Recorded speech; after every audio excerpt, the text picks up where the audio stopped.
আশা করি আপনারা সকলেই ভালো আছেন, ভালো থাকবেন, সুস্থ থাকবেন। আমি বেশ কিছুদিন পরেই ভিডিও করছি। বিশেষ কিছু সমস্যার জন্য আমি ভিডিও ছাড়তে পারিনি। আজকে যে গল্পটি আপনাদের সামনে আমি তুলে ধরব সেটি হলো এক কুমোরের গল্প। এক যে ছিল কুমোর, তার ছিল খুব পুজো আচ্চার শখ। সারাদিন কাজের ফাঁকে যতটুকু সময় পেত সেটুকু সে শিব ঠাকুরের পুজোয় করেই কাটাত। প্রতিদিন প্রতি রাতে সে গায়ের শিব মন্দিরে হাজির হতোই, আর যত ধরনের অনুষ্ঠান হতো তাতেই অংশগ্রহণ করত এবং সাধ্যমতো পুজো দিত। তিনি ছিলেন খুব সৎ, কখনো বাজে মাটি দিয়ে পাত্র বানাতো না, ঠিকমতো না পুড়িয়ে জিনিস বাজারে ছাড়তো না, ফলে ব্যবসায় তার খুব একটা লাভ থাকতো না। আরও মুশকিল হতো যখন ঝোড়ো হাওয়ায় কি অখেয়ালে পাত্রগুলো গড়িয়ে পড়লে ঝুরঝুর করে ভেঙে পড়ত। এত পরিশ্রম, অর্থ ব্যয় সব মাটি হয়ে যেত, কিন্তু এ থেকে বাঁচার তো আর কোনো উপায় ছিল না।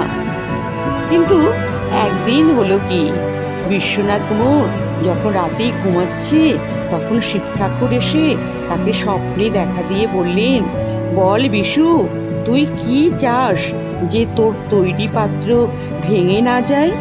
বিশ্বনাথ বলল, হ্যাঁ ঠাকুর, তা যদি হয়তো বেঁচেই যায়।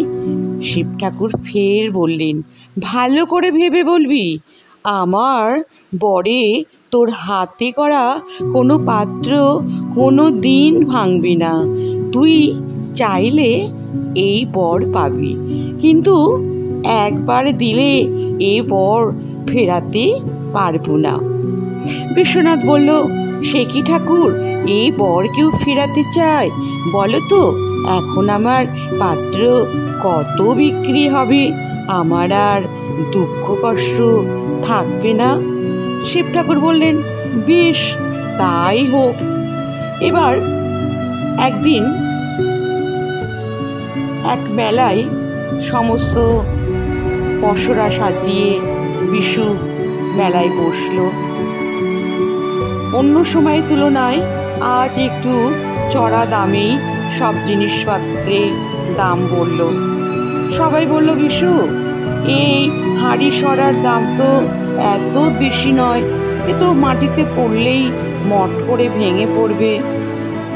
সে বলল, না, আমি তোমাদের সামনে দেখাচ্ছি যে যেভাবেই তোমরা আছাড় মারুক না কেন তা ভেঙে যাবে না।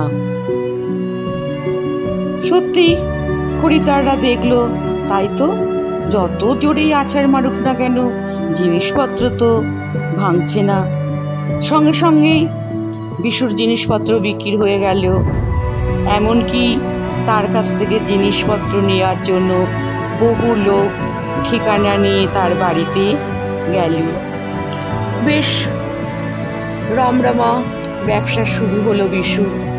বেশ কিছু টাকা পয়সাও তার হলো, কিন্তু আবার কিছুদিন বাদে দেখলো যে তার আর জিনিসপত্র বিক্রি হচ্ছে না। বড় কষ্টে বিশ্বনাথ একদিন শিব ঠাকুর ফের আবার স্বপ্নে দেখা দিলেন। ঠাকুর, তুমি তো সবই জানো। বিশ্বনাথ কেঁদে পড়ল, সেদিন তোমার কথা বুঝিনি। অপরাধ নিও না ঠাকুর, ভেবেছিলাম মাটির পাত্র পাকা হলে আমার অনেক টাকা হবে, তখন তো আর বুঝিনি আমার এমন আক্কেল সেলামি দিতে হবে। শিব ঠাকুর বললেন, তা আমায় কি করতে হবে বলো? আর আমি কি বলি ঠাকুর? আমার কি আর বলার মুখ আছে? মুখ ফুটে বলতে পারি? শিব ঠাকুর বললেন, ঠিক আছে, আমার বর এবারের মতো আমি ফিরিয়ে নিচ্ছি। তোমার গড়া সব পাত্রের গুণ ফের চলে যাবে। মাটির পাত্র টুক করে পড়লে খুট করে ভাঙবে, আর কুমোরের দোকানে ছুটবে তখন নতুন পাত্র কিনতে। কি বিশু, খুশি তো? স্বপ্নের বিশু গড় হয়ে ঠাকুর প্রণামী করবে। আপনাদের যদি গল্পটি শুনে ভালো লাগে তবে গল্পটি সাবস্ক্রাইব করবেন, লাইক করবেন, কমেন্ট করবেন, শেয়ার করবেন।